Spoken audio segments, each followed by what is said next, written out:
This here video game is Rogue Trooper Redux, a brand new remaster of Rebellion Development's cult classic third-person shooter Rogue Trooper that first released in April 2006. Good luck.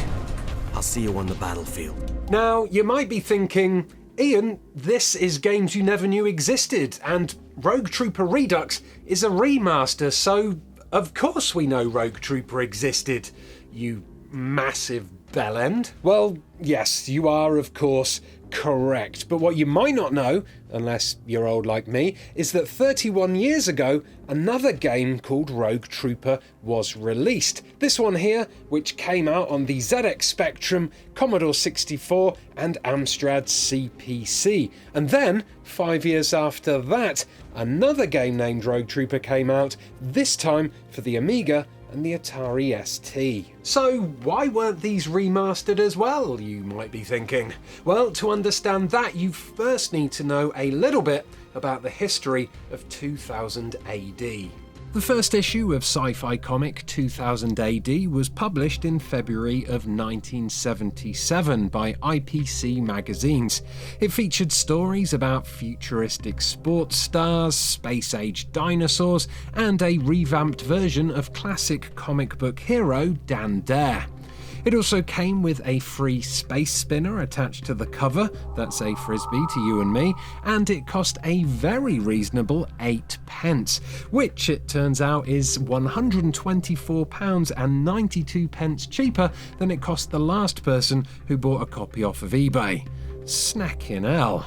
2000 AD's most famous character is of course Judge Dredd, who was introduced to the world in the comic's second issue, or Prog as they've come to be known.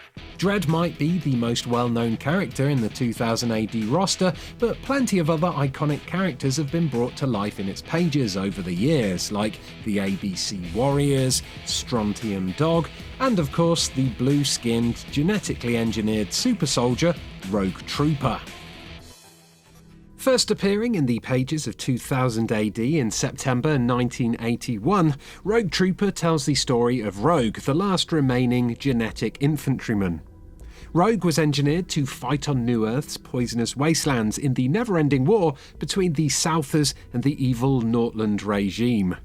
After his entire regiment is wiped out in the infamous Quartz Zone massacre, Rogue goes AWOL to find and kill the traitor general who betrayed them all, carrying with him the consciousnesses of 3 of his fallen brothers, embedded as biochips into his weapon system. Chip 1, Helm, lives in Rogue's helmet.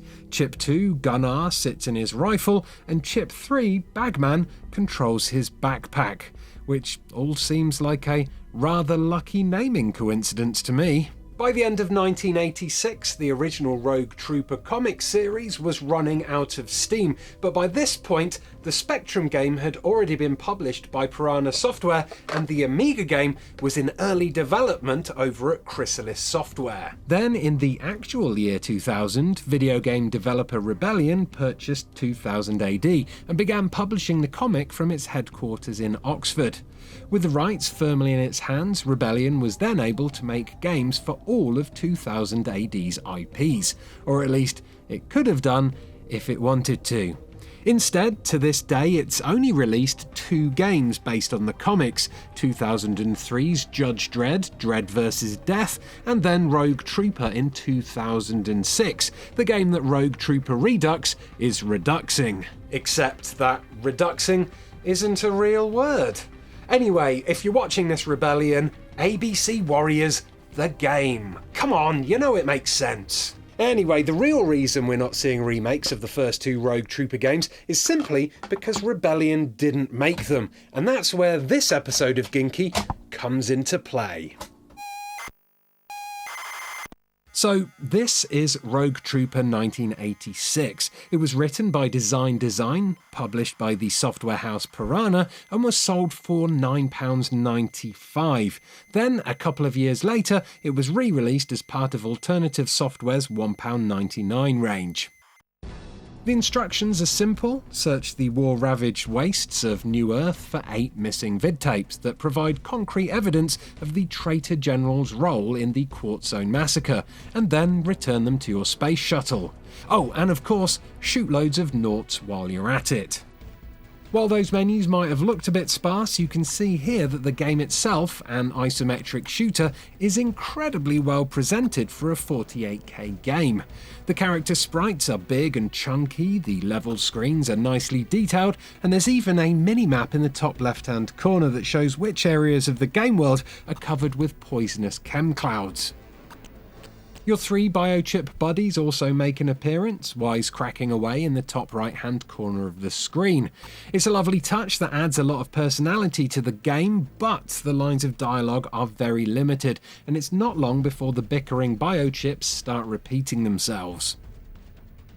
The combat is simple enough, just line up with a nought and shoot it until it dies. Do that whilst avoiding the nought bullets travelling back in your direction, and you'll make it out alive. To help you on your way, there's plenty of ammo and medkits dotted around the game world, and, quite rarely for a Spectrum game, when you kill an enemy, it stays dead, rather than just respawning as soon as you leave and re-enter a screen. So, first impressions of Rogue Trooper on the Spectrum are great, but once you spend a bit of time with the game, a few glaring issues do start to appear. For example, the game world, which at first seems huge and sprawling, is in reality pretty small. It actually only measures 7 by 8 screens, with the illusion of size coming from the way the game world wraps around itself. Once you've figured this out and got your bearings, finding the 8 vid tapes hidden among the 56 tiny screens is actually super easy, and in fact, I managed to complete the game on my second ever go. It took me about 20 minutes, I think, to go from loading the game to seeing the end screen, which is hardly value for money if you bought the £9.95 version. For $1.99 though, it's a decent enough little game, and I definitely say it's worth a play if you have the means to do so, especially if you're a Rogue Trooper fan. So that brings us to this, 1991's Rogue Trooper for the Amiga and the Atari. Both versions were programmed by Chrysalis Software, but this one that I'm about to play right now is for the Amiga.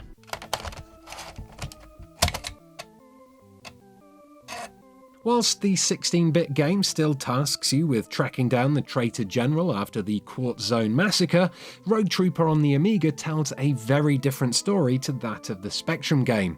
It starts with Rogue trapped in a Nought prison. His equipment has been confiscated, and all he has to defend himself with from the sentry robots patrolling the area are his hands and feet. The first 4 levels of the game are in the style of those classic early 90s side-scrolling adventure games that had big chunky sprites, like Batman the Movie.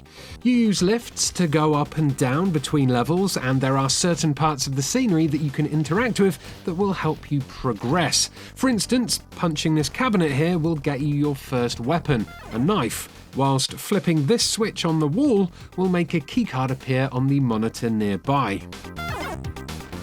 There's no hand-holding or signposting here to tell you what you need to interact with, or even what the things you're interacting with do, and this leads to a lot of frustrating moments. I spent a great deal of time stuck on these levels, trying to interact with every single piece of the scenery I could, until I triggered something obscure that allowed me to progress. Still, this type of gameplay, crossed with Rogue Trooper's great presentation, leads to some cool moments, like finding a severed head on a shelf and using it to pass through a retina scanner, or flipping a switch to unlock a gun cabinet so you can finally get your hands on your trusty rifle gunner. Finding and rescuing the rest of your biochip pals is essential if you want to escape from the prison, because at certain points you'll need to ask them for help, which can be done by pressing the appropriate function key on your keyboard. There's one level that starts off in complete darkness, for instance. I fumbled around for ages shooting at dark shapes until I noticed that Helm's biochip was flashing in the bottom left-hand corner. Once I'd worked out how to activate him, I was awarded with instant night vision, which then allowed me to find the light switch further into the level. Then there's this console near the end of the third level, which can only be hacked once you've found Bagman. Activate him and he'll hack the terminal and download information about the traitor general.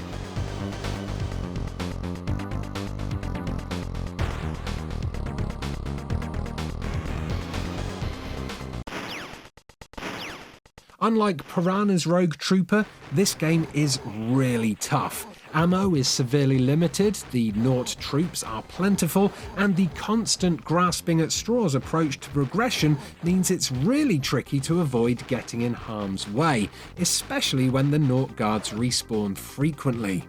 Even worse, on the fourth level, you're up against a strict time limit. If you don't place the bombs by the prison windows before the timer runs out, you perish. And you have to work all of that out for yourself, by the way, which took me a good few goes to get right. This kind of unforgiving gameplay would be easy to deal with if there were any checkpoints, level codes, or save points in Rogue Trooper, but unfortunately, if you die once, that's it. Game over, back to the start. And believe me, this gets really aggravating because I think I must have spent close to 6 hours of my life replaying the first 4 prison sections just so I could capture footage of this, the flying level.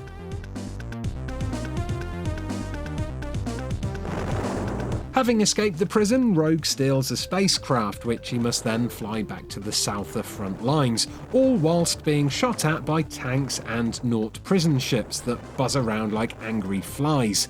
This section is certainly graphically impressive and it has a pretty sweet soundtrack, but my word is it confusing, and it wasn't long before my craft was destroyed, sending me right back to the title screen. At which point I said a very rude word, flipped a table, and swore I'd never play this bastard game again. Just like the Specky game, the Amiga version of Rogue Trooper has some really imaginative and innovative stuff in there, but it's let down by the overall package. Whilst the Specky game was far too easy, the Amiga game is impossibly hard, and whilst it's fair to say, well, that's how games were back in those days, so deal with it, I severely doubt anyone playing the game nowadays would have the patience it takes to grind their way through to the end. Because I certainly fucking don't.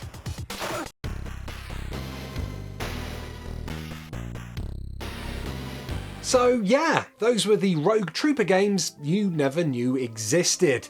They're not games I'd highly recommend to everyone, but for fans of the character, they're lovely little curiosities that perfectly capture the feel of the comics and the eras that they were produced in.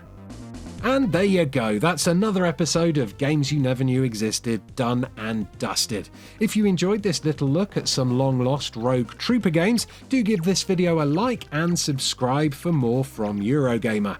If you can't wait for future Ginky episodes, perhaps check out some of the past progs that are on screen right now, where I talk about the End Is Nigh game you never knew existed, the Hitman game you never knew existed, the Star Fox games you never knew existed, and the Friday the 13th game you never knew existed. Thanks for watching, and do have a lovely day. Goodbye.